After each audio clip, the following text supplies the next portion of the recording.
श्री राम जय जय राम। चरितं रघुनाथस्य शतकोटि प्रविष्टरम्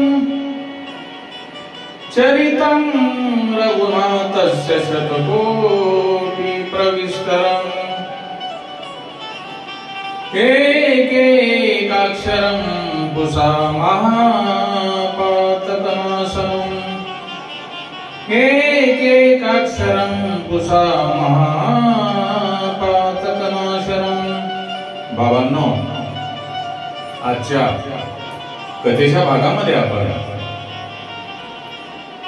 मर्यादा पुरुषोत्तम भगवान श्री रामचंद्र यांच्या चरित्रावर प्रकाश टाकणार असून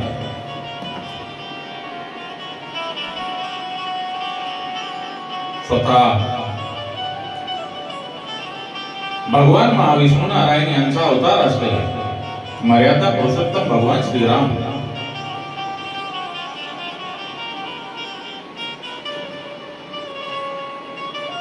जे स्वतः साक्षात जगत पालक आहेत,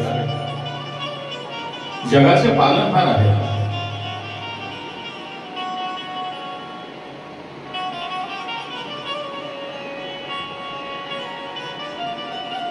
त्यांना सुद्धा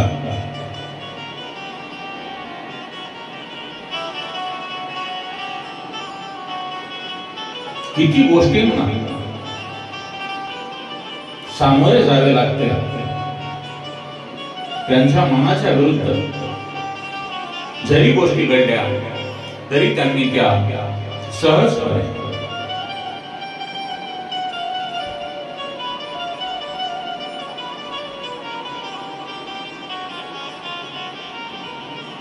पार पाडल्या। यांचे कारण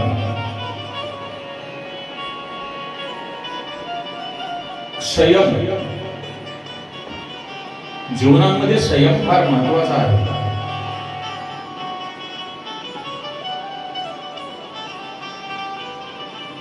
अयोध्येचे राजे दशरथ यांच्या 3 राण्या माता कौसल्या, माता सुमित्रा आणि माता कैकेयी या 3 राण्यांना 4 मुले झालेली आहेत। माता कौसल्याला रघुनंदन म्हणजे भगवान श्रीराम, माता सुमित्रेला शेष नारायणाचे अवतार म्हणजे लक्ष्मण आणि माता कैकेयींना भरत आणि शत्रुघ्न असे हे 4 बंधू आनंदामध्ये अयोध्येमध्ये वावरत असताना आणि भगवान श्री रामचंद्रांनी माता सीता यांना स्वयंवर जिंकल्यानंतर लग्न करून आपली धर्मपत्नी म्हणून ज्यावेळेला ते अयोध्येमध्ये घेऊन येतात आणि अयोध्येचे राजे दशरथ भगवान श्रीरामचंद्र यांचे पिता राजा दशरथ हे ज्यावेळेला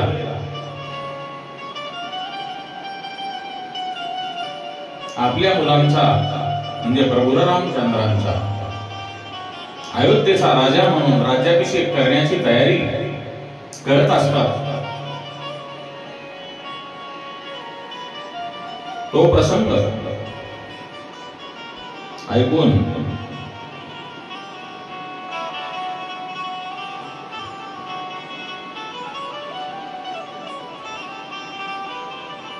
आपल्या मनामध्ये पण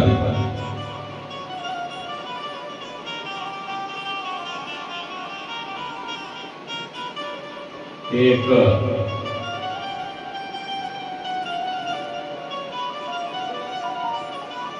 वेगळ्याच प्रकारचे चित्र निर्माण होईल। राजा दशरथ यांनी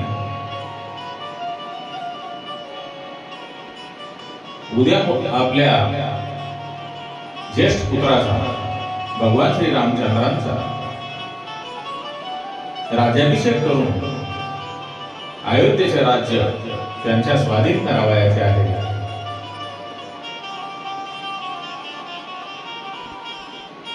या आनंदामध्ये असताना त्या आनंदावर विरजन पडणार आहे हे कोणासही माहित नव्हते.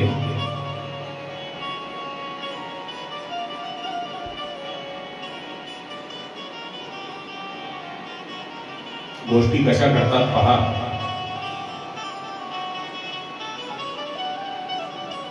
कधी काली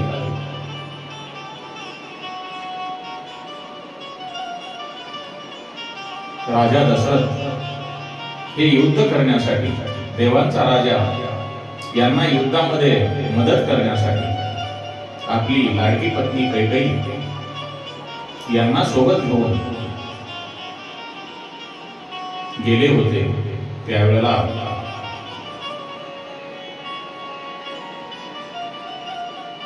राजा दशरथ यांच्या रथाचे जे चाक होते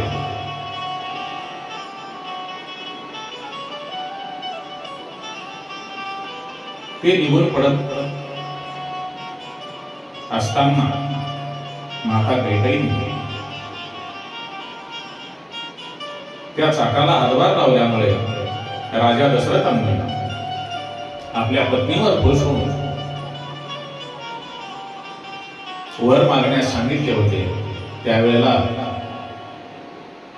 योग्य वेळ आल्याच्या नंतर मी आपणास वर मागेल या माता कैकेयींच्या वचनानुसार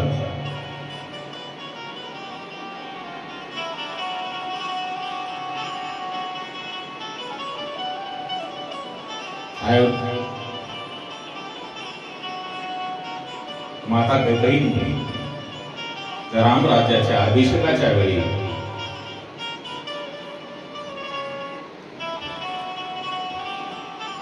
जो प्रसंग समोर आणला आणि एका प्रसंगामुळे सर्व कुटुंबावर किती दुःखाचा डोंगर कोसळतो हे आपण पुढे भागामध्ये पाहणार आहोत.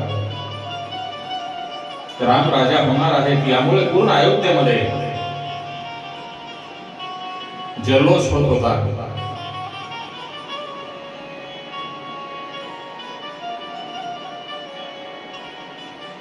आणि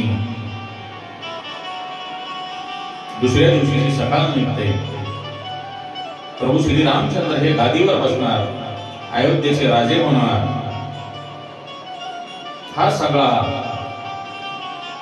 महोत्सव चालू असताना अचानक त्यामध्ये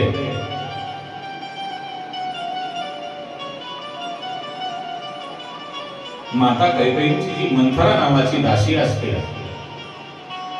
ती जंगलामध्ये पूजेसाठी फुले आणण्यासाठी गेली असताना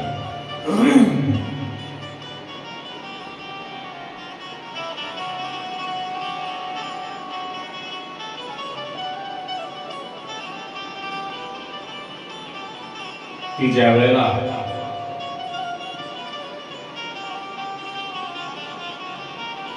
फुले घेऊन परत येते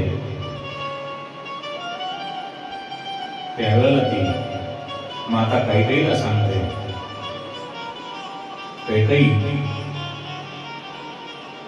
आता राम राजा होणार आहे हे बरोबर नाही.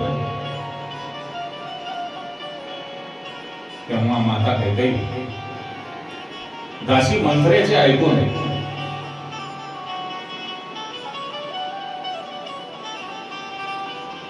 जे रामांच्या राज्याभिषेक सोहळ्यासाठी तयार होऊन बसलेली असते त्यावेळेला ती पूर्णपणे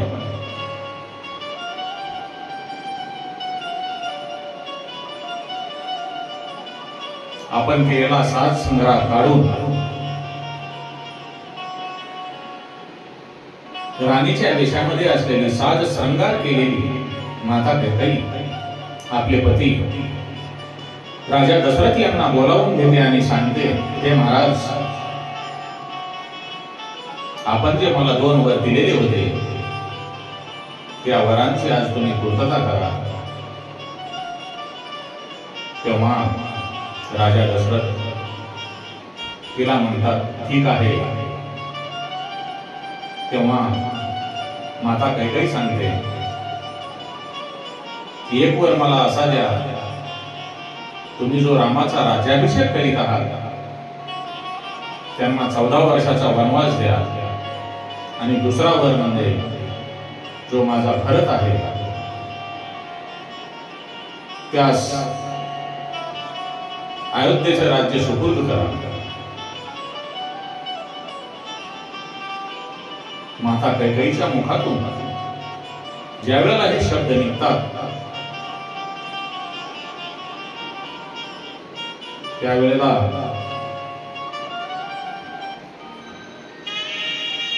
राजा दशरथ एकदम उद्विग्न होऊन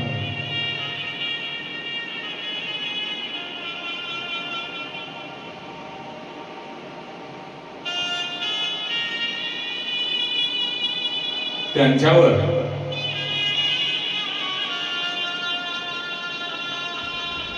दुःखाचा डोंगर कोसळतो आणि ते आपल्या मनाला खातात, अरे रे,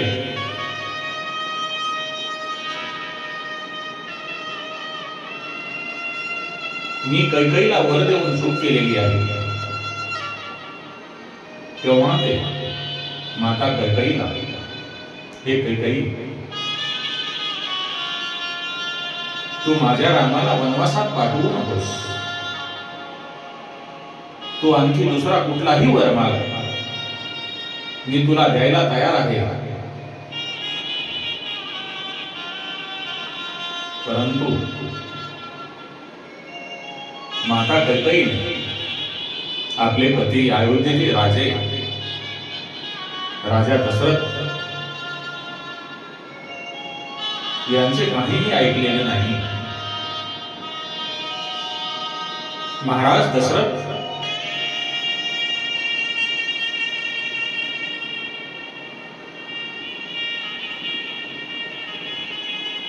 हे आपली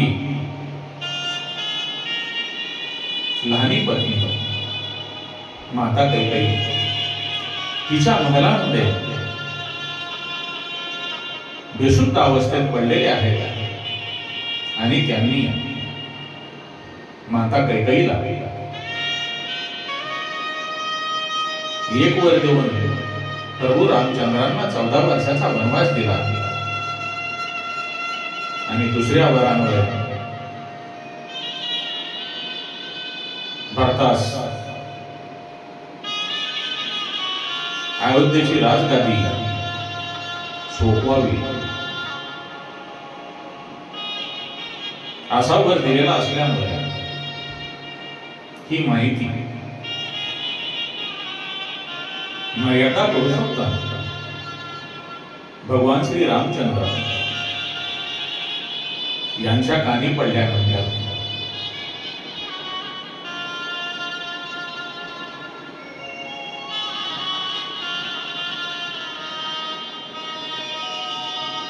त्यांनी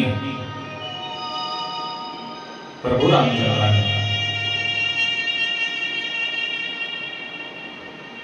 आपली आई लहानी आई जेथे आपले पिता अयोध्येचे राजे दशरथ बेशुद्ध अवस्थेत पडलेले आहेत त्या ठिकाणी गेले आणि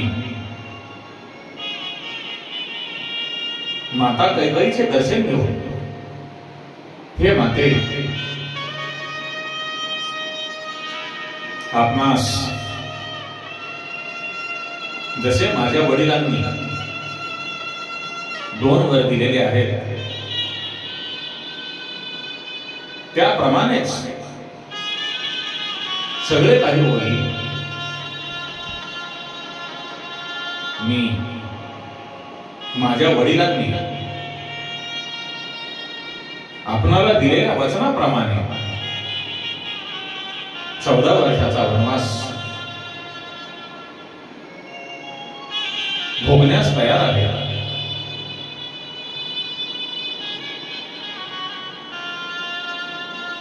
असे कळविल्यानंतर राजा दशरथ एकदम दुःखाने ग्रस्त होऊन एकदम दुःखी होऊन प्रभू श्री रामचंद्रांना, हे रामा, हे रघुनंदना, मला माफ कर. तू वनवासामध्ये जाऊ नकोस.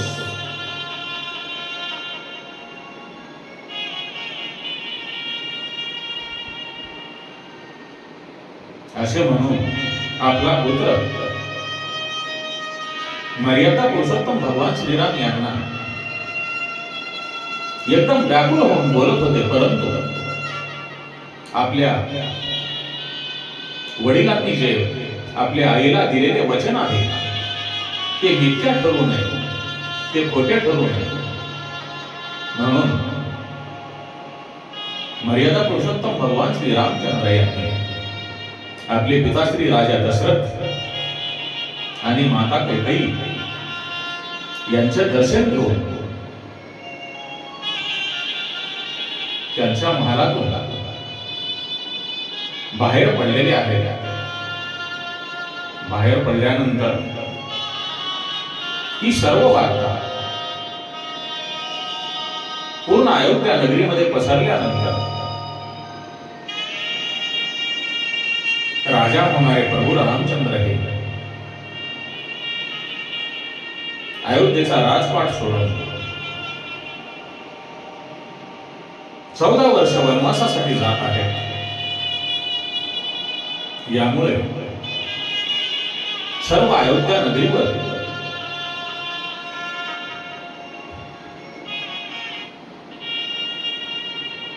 दुःखाचा डोंगर कोसळलेला आहे.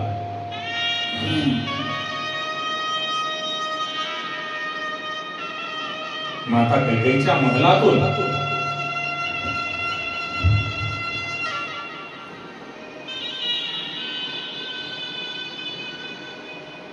भगवान श्री रामचंद्र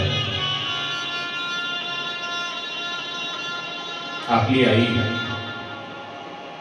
माता कौसल्या यांच्या महलामध्ये आले आणि घडलेला सर्व वृत्तांत आपली आई माता कौसल्या यांना सांगितला. माता कौसल्यालाही आपला मुलगा आला 14 वर्ष वनवासामध्ये आपणाला सोडून जाणार आहे. यामुळे त्या अत्यंत दुःखी झाल्या आणि त्यांच्या नेत्राद्वारे त्यांनी आपल्या अश्रूंना आपला मुलगा प्रभू श्री रामचंद्र यांना छातीशी पकडून आपला कंठ मोकळा करू लागल्या. त्यावेळेला प्रभू रामचंद्रांनी हे माते, आपले रडणे हे योग्य नाही. माझ्या वडिलांनी जे माझ्या आईला वचन दिलेले आहे ते खोटे ठरू नये. म्हणून मी आपल्याच पासून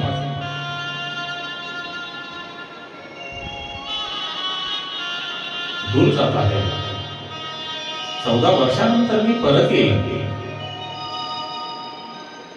शेवटी आई ती आई असते. प्रभू रामचंद्रांनी आईला कौशल्या मातेला खूप समजावण्याचा प्रयत्न केला, परंतु आई ही आई असते. त्यानंतर प्रभू रामचंद्रांनी आपली धर्मपत्नी माता कैकेयी आपली धर्मपत्नी माता सीता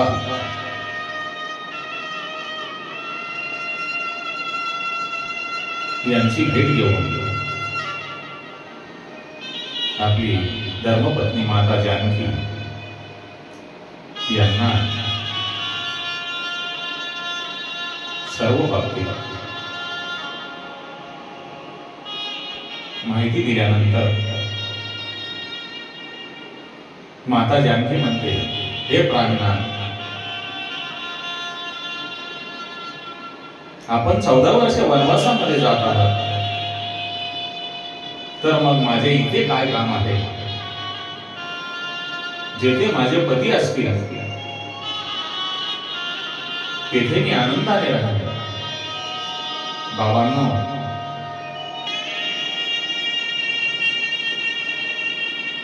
अयोध्येचे राजा दशरथ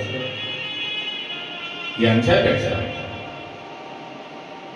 1000 पटीने श्रीमंत असलेले जनक राजे मिथिलेश हे राजा दशरथापेक्षा 1000 पटीने श्रीमंत होते आणि त्यांची कन्या माता जानकी ही आपल्या पतीसोबत वनवासामध्ये जाण्यासाठी तयार झालेली आहे.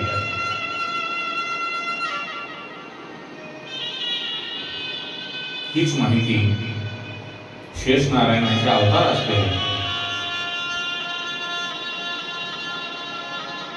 लक्ष्मण यांना मिळाल्यानंतर प्रभू रामचंद्राचे बंधू लक्ष्मण यांनी आपली जे धर्मपत्नी होती उर्मिला तिच्याकडे गेलेले आहेत आणि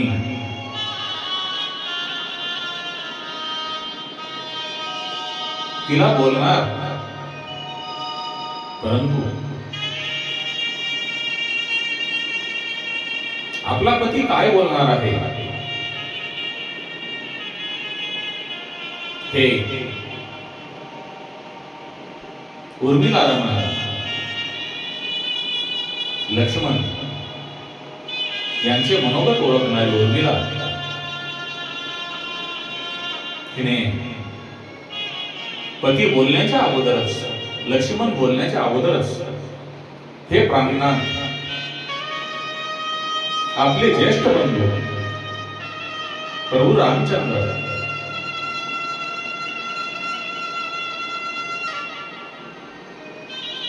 हे वनवासामध्ये जाणार आहेत आणि आपल्या दोघांचे प्रेम पाहून आपण येथे थांबणार नाही, म्हणून मी ताट आणि आरती आपणास ओवाळण्यासाठी, आपले शेवटचे मुखदर्शन घेण्यासाठी यापुढे आता आपली 14 वर्षे भेट होणार नाही, म्हणून आपल्या समोर ओवाळण्यासाठी आलेली आहे.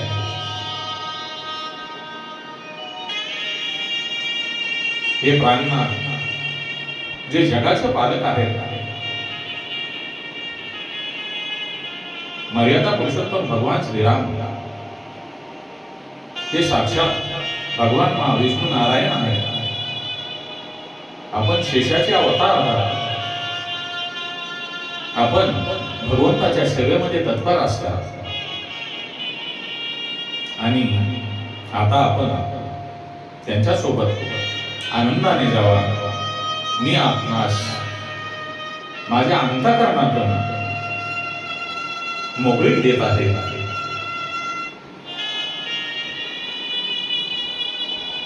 हे आपल्या पत्नीचे बोलणे ऐकून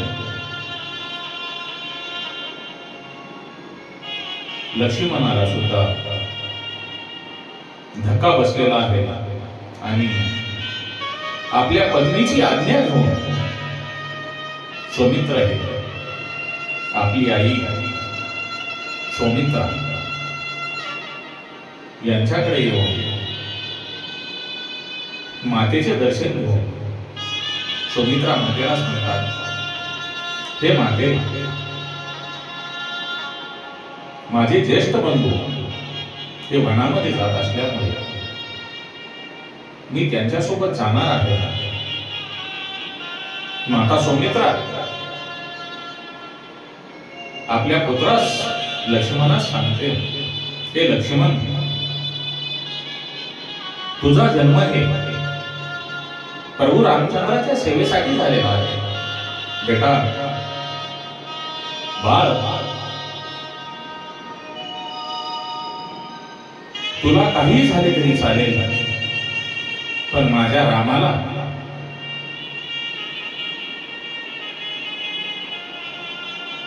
रामाला थोडेसे सुद्धा दुःख होता कामा नाही. बाळ, तू वनवासामध्ये प्रभू राम आणि त्यांची धर्मपत्नी जानकी यांचे चांगल्या प्रकारे संरक्षण कर, सेवा केला, असा आशीर्वाद माता सौमित्रेने आपला पुत्र लक्ष्मण यांना दिल्यानंतर लक्ष्मणांनी आपली आई सौमित्रा माता यांचे दर्शन घेऊन भगवान श्रीराम, माता जानकी आणि लक्ष्मण हे तिघेही आपल्या वडिलांच्या आज्ञेनुसार 14 वर्षांचा वनवास भोगण्यासाठी अयोध्येच्या बाहेर पडलेले आहेत.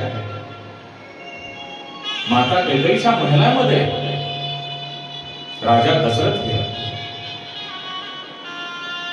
राम राम राम अत्यंत दुःखी होऊन राम नामाचा काहो करून पुत्र वियोगाने आपला पुत्र आपल्यापासून दूर जात आहे. आपल्या चुकीमुळे माझा राम माझ्यापासून दूर जात आहे. हे राजा दशरथांना दुःख सहन न झाल्यामुळे राजा दशरथ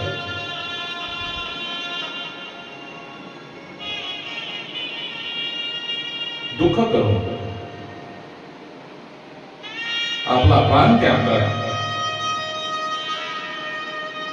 राम वनवासाला गेले. हे अयोध्या नगरीच्या समोर आलेलं दुःख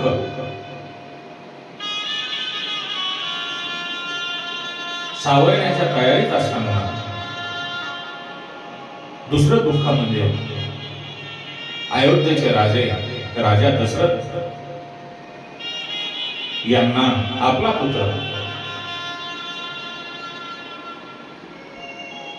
प्रभू राम, आपली पुत्रवधू माता सीता आणि आपला पुत्र लक्ष्मण यांची अयोध्या सोडून जाण्याचा वियोग दुःख सहन न झाल्यामुळे त्यांनीही आपला प्राण सोडून दिलेला आहे. पहा, एका छोट्याशा चुकीमुळे घर कसे उद्ध्वस्त होते. प्रभू रामचंद्र वनवासात गेले. राजा दशरथांनी पुत्र वियोगामुळे आपला प्राण त्यागला.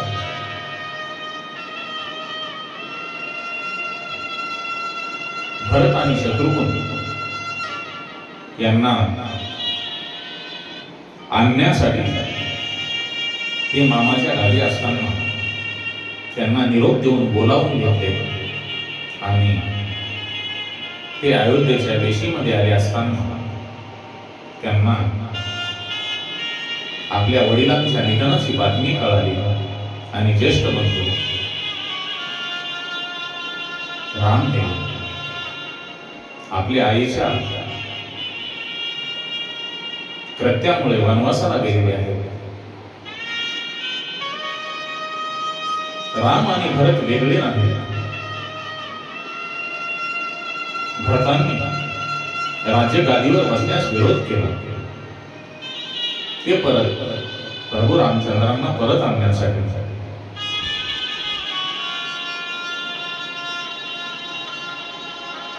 गेले, परंतु प्रभू रामचंद्रांनी आपल्या वडिलांचे वचन खोटे ठरवू नये म्हणून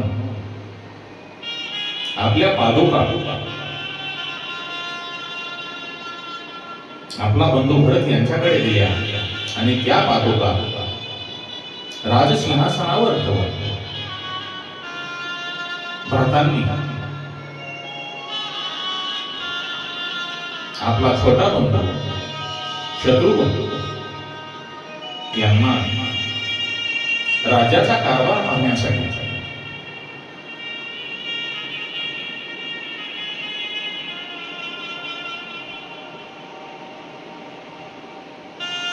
समजावून सांगवला. आपण स्वतः जोपर्यंत प्रभू रामचंद्र 14 वर्षाचा वनवास भोगून अयोध्या नगरीत परत येत नाही, तोपर्यंत तुम्ही अयोध्या नगरीमध्ये पाऊल टाकणार नाही. म्हणून ते अयोध्येच्या बाहेर नंदीग्राम या ठिकाणी एक पर्णकुटी बांधून तेथेच तपश्चर्या करत 14 वर्षाचा कालखंड लोटला.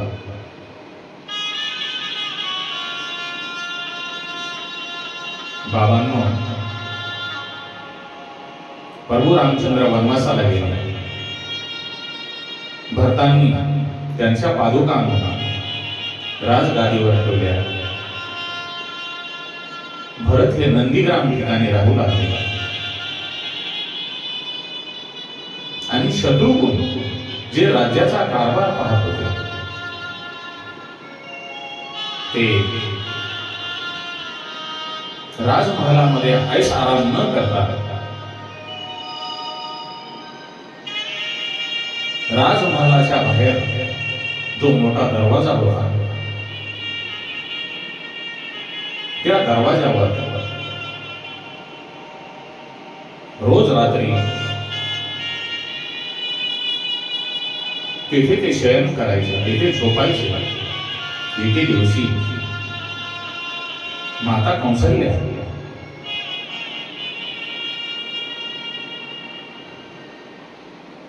या रात्रीच्या वेळी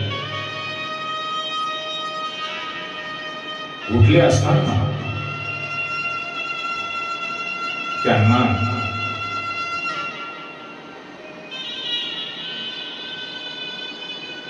कोणीतरी वर फिरत आहे, कोणीतरी वर महिला फिरत आहे याची चाहूल खाली पडलेल्या प्रकाशाच्या सावलीमुळे लक्षात आल्यानंतर त्यांनी कोण आहे असा आवाज दिल्यानंतर शत्रुघ्नाची पत्नी कौशल्या मातेला म्हणली, हे माते, मी आहे. झोप येत नव्हती म्हणून मी थोडी फिरत होते. त्यावेळेला माता कौशल्या म्हणते, शत्रुघ्न कुठे आहे, तुझे पती कुठे आहे? त्यावेळेला ती सांगते, माते, जेव्हापासून प्रभू रामचंद्र लक्ष्मण आणि जानकी ही वनवासाला गेलेली आहे, भरत नंदीग्रामला गेलेले आहेत, त्या दिवसापासून माझे पती शत्रुघ्न राजमहालाच्या मोठ्या दरवाजाच्या समोर वट्यावर रोज रात्री शयन करत असतात तेव्हापासून ते कधी माझ्या महलामध्ये आलेले नाही. तेव्हा दुसरा दुःखाचा डोंगर माता कौशल्याच्या मनावर पडलेला आहे. बाबांनो, जो राजा आनंदामध्ये होता, ज्यांचे 4 पुत्र 3 राणी, सर्व काही वैभव आपल्या हातामध्ये असताना राजाची अशी दुर्दशा होती. केवळ एका चुकीमुळे. आपण तर मानव आहोत, कधी काय होईल हे सांगता येत नाही. म्हणून तोलून मोलून बोला.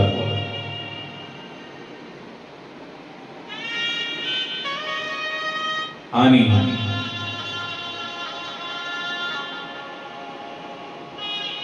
कोणालाही दुःख देण्याचा प्रयत्न करू नका. कोणत्या वेळेला आपल्या जीवनामध्ये काय प्रसंग येईल, जे जगाचे मालक, जगाचा पालक स्वतः भगवंत यांना वनवासात जावे लागले. 4 भाऊ 4 ठिकाणी गेले. आपल्या वडिलांना गमावे लागले. किती मोठा दुःखाचा डोंगर महाराज दशरथ यांच्या कुटुंबावर पडलेला आहे. म्हणून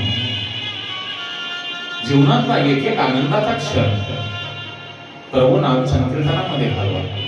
आनंदाने जगा, प्रभूचे नाम संकीर्तन करा. कारण कोणता दिवस कसा येईल हे आपल्याला काहीही माहिती नाही.